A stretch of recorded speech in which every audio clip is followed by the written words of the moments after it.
De plannen komen van een speciale projectgroep die in oparbeidsje met de provincie, de gemeente de Frieske Marn en een tal andere partijen al jaren dwaande is met de toekomst van de Tjoeke Mar. De groep bestaat uit mensen uit de verskate dwarpen aan de Mar. Zij vinden dat die nou net geschikt is voor recreatie, zoals bijgelijks het strand bij Dalstra-Huizen. Nou, kijk om je heen. Een geweldig mooi weer, een panorama. Daar wil iedereen graag op recreëren. Maar als je dan ziet op het stuk waar je op je moet recreëren, dit noemen wij ons strand. En schapen zouden er blij mee zijn. Want is dit gas?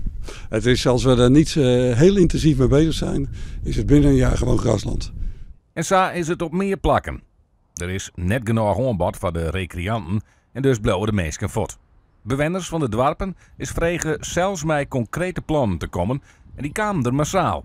Zo gaat het over rondte van kitesurfers, maar er camperplakken ingejochten worden en zal het strand op verskate plakken aanpakt worden.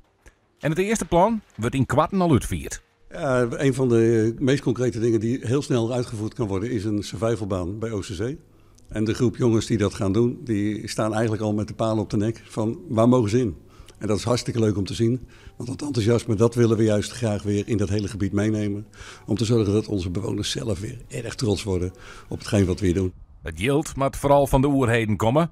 De projectgroep wil verder ook een fonds dat omwoners dan zelfs yield instekken kunnen.